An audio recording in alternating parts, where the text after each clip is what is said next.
Taste the Daily.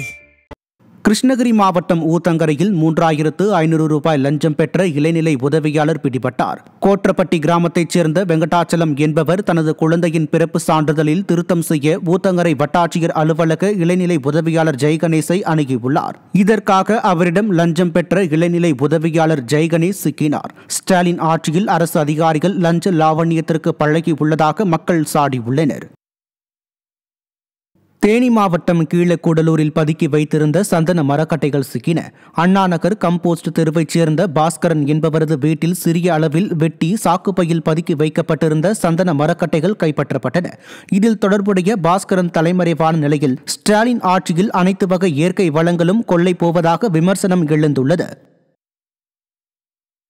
Tirupattur மாவட்டம் ஆம்பூரில் பட்டப்பகலில் வீட்டிற்குள் நுழைந்து பெண்களிடம் கத்தியை காட்டி மிரட்டி 40 சவரன் தங்க நகைகள் மற்றும் பணம் கொள்ளையடிக்கப்பட்டது அதிர்ச்சியை ஏற்படுத்தியுள்ளது. ஃபேன்சி ஸ்டோர் உரிமையாளர் முபாரக் பாஷாவின் வீட்டிற்குள் பர்தா அணிந்த நபர் உள்ளே நுழைந்து அவரது மனைவியிடம் கத்தியை காட்டி மிரட்டி வீட்டில் இருந்த 40 சவரன் தங்க நகைகள் மற்றும் 5 லட்சம் ரூபாய் பணத்தை கொள்ளையடித்துச் சென்றனர்.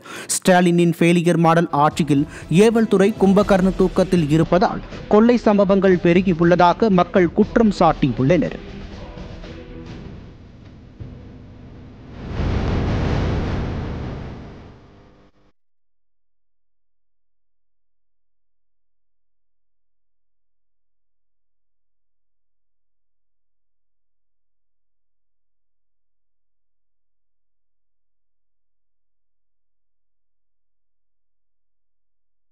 நாமக்கல் அருகே அணியாபுரத்தில் அடுத்தடுத்த 2 வீடுகளின் பூட்டை உடைத்து 20 சவரன் தங்க நகைகளை அடையாளம் தெரியாத நபர்கள் கொள்ளையடித்து சென்றுள்ளனர்.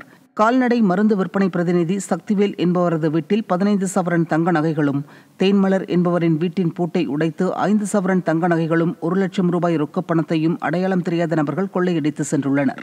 ஸ்டாலினின் ஃபெயிலியர் மாடல் ஆட்சியில் காவல்துறை செயலிழந்துள்ளதால் கொள்ளை சம்பவங்கள் அதிகரித்துள்ளதாக பொதுமக்கள் குற்றம் சாட்டுகின்றனர்.